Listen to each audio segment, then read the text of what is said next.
nggak dengan jiwanya kan? Kalau karakter Jaya itu kan sebetulnya relate ke siapa aja ya, bisa bukan cuma relate ke saya. Karakter Jaya itu sebetulnya dia itu bukan murni Pak Le-nya Raga. Jaya itu adalah muridnya Sukmo, bapaknya Raga. Itu yang saya ciptakan di backstory yang saya ciptakan di kepala saya sebelum film ini dimulai gitu. Jadi memang prosesnya dia adalah seorang manusia yang tulus, yang baik, yang selalu menjadi asistennya bapaknya Raga. Namun ujung-ujungnya ya dia bukan keturunan Aditya, dia tidak memiliki kemampuan dan bukan manusia terpilih lah untuk membuka portal, untuk ada di dua dunia. Dan itu rasa kekecewaan, ambisi, haus darah kayak Jaya itu sebetulnya ada di kita semua ketika kita ingin mencapai sesuatu tapi hasilnya ya cuma segini, dan kita memang ditakdirkan hanya untuk sampai di sini. Jadi ketika kita nggak puas, kita pengen punya permintaan yang lebih, ya jadilah sosok Jaya yang sebetulnya sudah dikuasain oleh setan sesungguhnya. Mas, ini kan syuting di saat pandemi, kacau lagi lama banget. Ini kan dimulai dari agama, tadi sempat diajakin olahraga mencinta. Ini gimana nih? Kan pertama kali ibaratnya bagi semua kru dan tim ibaratnya ada di masa pandemi tapi tetap harus maksimal. Gimana menjaga umurnya di dalam? Yang paling pertama sih memang harus ngejaga stamina tubuh ya. Kita juga harus rajin berolahraga, terus ngejaga makanan supaya makannya nggak asal-asalan, nggak kekurangan dan nggak kelebihan.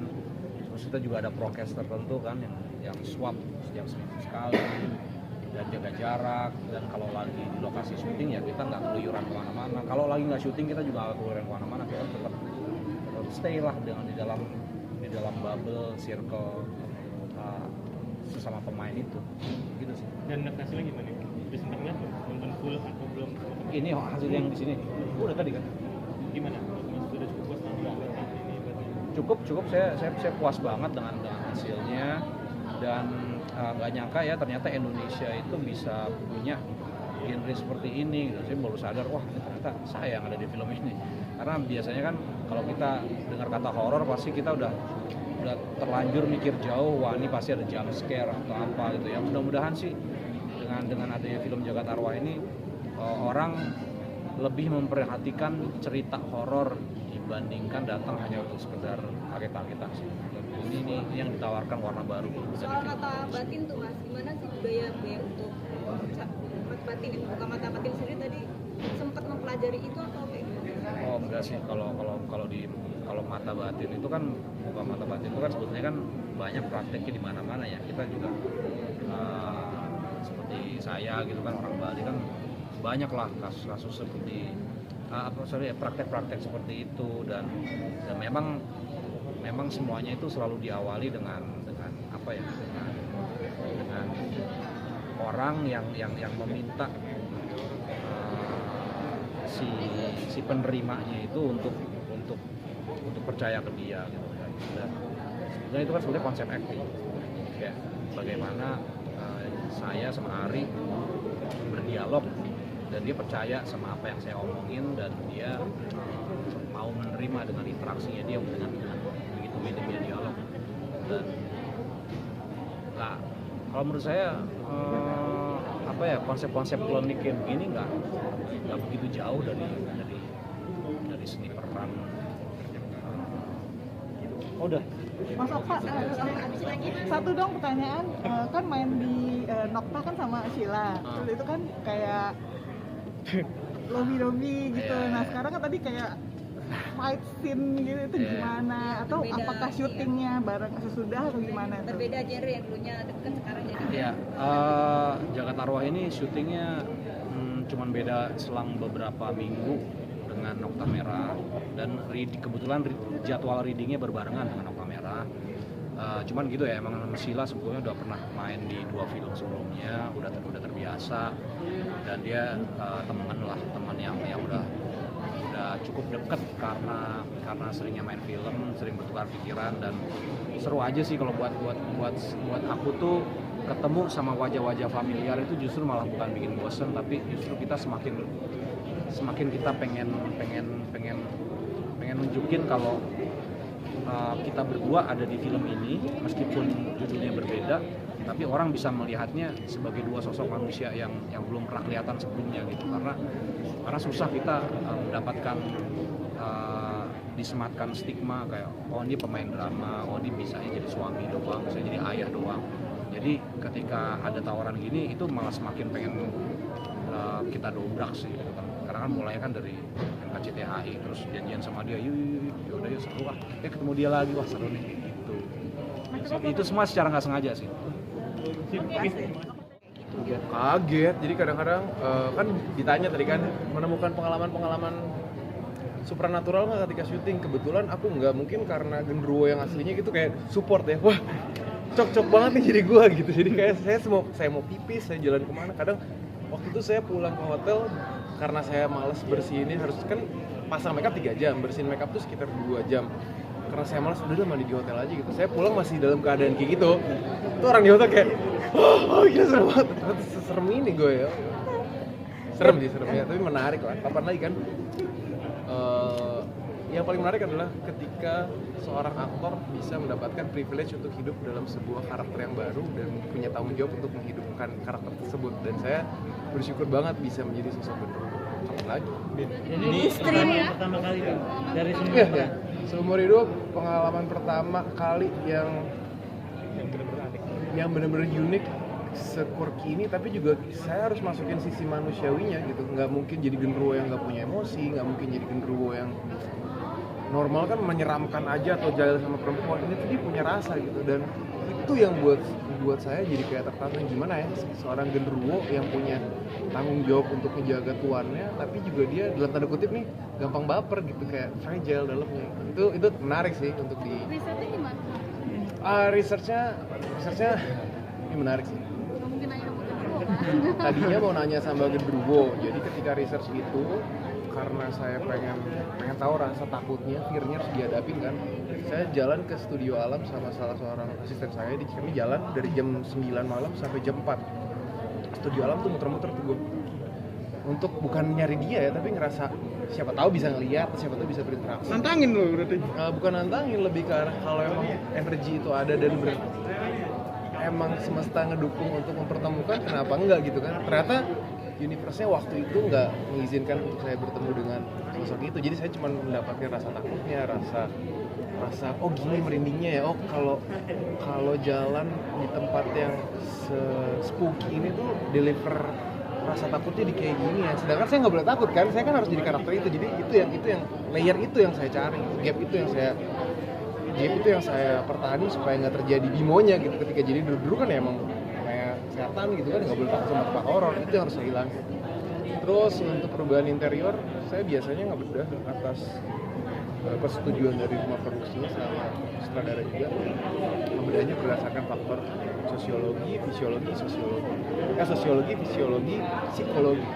Jadi dulu tuh kenapa sih background atau historinya, terus kenapa sih fisiknya begitu, kenapa sih ketawanya begini, kenapa sih, nah itu ada breakdown karakter. Tapi salah satu yang paling relate banget karena saya nggak nemu sosok genderuwo yang bisa diinterview, saya ngeliat dari karakter ID kecil atau identitas kecil yang dikeluarin sama anjing peliharaan saya. Dia adalah anjing golden retriever yang dia bisa galak kalau ngebelain majikannya, dia bisa sayang banget sama majikannya, dan kalau dikasih tahu nurut, tapi dia juga masih ada bandel-bandelnya, dan gesture-gesture kecil itu yang saya kayak gila nih, bahan observasi yang mungkin bisa nggak 1:1 jadi anjing, tapi ada ID itu yang bisa saya tempel kayak dengusnya gitu. Karena anjing gue kalau ditinggal gitu ya, dadah pergi dulu ya gitu, dia dia sebel, dia tahu saya sebel. Kalau dimarahin, no, jangan makan, jangan naik ke kursi, dia kayak dia perhatiin, jadi gesture mimik kecil itu segala macam itu yang saya perhatiin. Kalau ketawa, saya nyoba dari beberapa jenis ketawa, akhirnya yang paling unik dan tidak terlalu artificial tapi juga nempel sama karakter genderuwo yang sama universe-nya Jagat Arwah bisa melebur gitu, jadi nggak terlalu aneh banget gitu, nggak kok jadi gini banget gitu. Saya cari ketawa yang kayak gitu akhirnya yang gitu, jadi kayak dia nempel terus. Bim, Belajar sama anjing itu saat peran Iya, ada. terakhir. Tapi nggak 100% ya, itu ada beberapa substansi lah yang saya ngeliat dari. Lebih ke karakter kan kalau dari anjing kayak ini. Gesture, Gesture, ID, ya. ID, nggak sampai rasanya. Kalau rasanya saya pelajarin sendiri. Bim, terakhir. Itu ID kecil aja. Sorry, terakhir. Pas lu meranin ini minta sama istri gimana? Setuju atau enggak gue diitemin atau responnya dia, dan lu kan ditawarin ini sama Mas Angga atau Mas Ruben langsung oke. Kayaknya bayar gede nih diitemin. Ini benar nih, ketika ditawarin skripnya, ya aku buat deh film horor fantasi itu genre yang baru. Tapi kan Visinema memang selalu gitu kan, kayak yang inovatif, yang selalu jadi pioneer gitu. Kenapa saya nggak ikut terlibat dalam sebuah perubahan sejarah kalau emang ini bisa menjadi sesuatu gitu? Pikiran saya waktu itu kayak gitu. Dan ketika ditawarin jadi karakternya apa? Genderuwo, itu sih nggak mikir dua kali sih, kayak genderuwo. Gonna be interesting. Dan Tapi diitemin istrimu respon istri gimana? responnya gimana? Kalau dia udah 100% support sih, dia tahu kehidupan saya, dia nggak pernah kasih barrier, terutama dia tahu kalau pertanyaan istri saya setiap kali saya ngambil peran apapun itu dia cuma nanya, kamu bahagia nggak sama perannya? Bahagia. Kamu yakin bisa menjalani peran itu? Yakin. Biasanya dia nanti bisikin saya gitu, lucu deh, suka bisikin saya gitu, oke, saya pinjemin badannya, kamu jadi dulu ya, atau kamu jadi siapa ya, tapi nanti kamu harus ingat pulangnya ke rumah ini ya, pulangnya ke rumah saya, pulangnya sama saya lagi ya. Jadi gitu, jadi pintunya tuh Kenapa ada? Tapi ada ritual kalian. itu lebih ke arah properti kali ya, sama kayak ketika masuk sebuah karakter gitu. Kalau dulu tuh hot properti saya gigi, begitu saya pasang gigi, soft lens tuh saya langsung ini dulu nih. Tapi kalau itu ritual yang di rumah kayak gitu, kayak Andre kayak oke, gue pinjemin, tapi lu jangan lupa lu balik sama gue. Jadi ya menarik sih. Oke, terima kasih. Oke. Udah. Bim, foto dulu dong, Bim. Foto dulu dikit. Sedikit aja. Goal sih pengen apa sih? Goal saya nggak ada goal apa sih, cuma pengen sehat aja, dan saya pengen banget hidup saya bermakna buat banyak orang. Jadi ketika saya share kehidupan pribadi saya di sosial media soal olahraga, ketika saya bisa menginspirasi orang untuk hidup lebih sehat, ya semoga orang-orang yang nonton menjadi lebih sehat. Bermakna aja sih, I just wanna leave a marks like lebih sehat. Begitu juga sama istri, jadi Sama. mungkin tips harmonis juga. Tapi sambil menunggu cinta sejatinya, akhirnya dia bertemu dengan sampai akhirnya dia bertemu dengan keturunan cinta sejatinya. Jadi di sini sih Kunti dia tugasnya menjaga Raga sih kalau di film Jagat Arwah. Ada pengalaman, percaya nggak sih kamu antar percintaan antar manusia dan arwah-arwah gitu, kayak gimana sih? Seperti sebenarnya kamu perankan gitu. Kalau keberadaan makhluk lain selain kita sih aku percaya ya, karena rasanya nggak mungkin di dunia yang sangat besar ini cuma kita satu-satunya yang hidup. Tapi kalau percintaan antara manusia sama arwah itu nggak di otak aku sih belum masuk ya. Tapi aku nggak tahu kalau misalnya yang pernah mengalami. Tapi punya pengalaman juga nggak sih, pengalaman mistis atau horor gitu Kak Sheila sendiri? Enggak lagi, dan selama syuting pun emang nggak pernah, kalau aku ya, aku nggak pernah ada kejadian yang gimana-gimana banget. Syutingnya berjalan lancar sekali. Sebenarnya yang digangguin sih Ari Irham ya. Kalau aku sih paling Kunti ini kan ada dua form ya. Yang form pertama ketika dia masih pakai baju Kunti sebagaimana Kunti yang kita kenal, itu aku suka dimasukin kayak bungkusan gitu sih sama talent coordinator di tempat syutingku, tapi nggak tahu itu isinya apa. Oh, dimasukin di bagian mana maksudnya Kak? Kan dimasukin ke dalam baju aja, kayaknya mungkin dia Penjagaan atau gimana? menjaga agar tidak kenapa-kenapa, dan sepertinya berhasil karena aku nggak merasakan apa-apa sih waktu syuting. Tapi nggak ketemu beneran ya sama karakternya? Untungnya sih enggak ya. Pengennya sih nggak ketemu. Untuk Kunti sendiri emang seperti apa sih dia karakter atau mungkin tokohnya di film ini? Kalau di sini sih mungkin kalau satu kata yang menggambarkan Kunti itu bucin ya. Dia udah nunggu Raga beratus-ratus tahun, ketika akhirnya ketemu dia terus menjaga Raga dari kecil supaya memastikan supaya dia aman sentosa. Jadi garis besarnya Kunti kayak gitu. Tapi untuk jadi bucin sendiri emang relate sama kehidupan atau memang harus belajar jadi bucin sih ke Sila sendiri? Buat aku karakter yang aku mainkan sih biasanya memang berbeda ya sama aku. Jadi dan pengalamannya pun pasti berbeda. Jadi aku ngerasa bucinnya aku sebagai manusia dan bucinnya Kunti yang udah nungguin cinta sejatinya beratus-ratus tahun itu juga pasti jauh berbeda gitu. Jadi akhirnya lebih banyak berimajinasi aja sih kira-kira. Tapi Kak Sila tipe yang bucin atau gimana mungkin?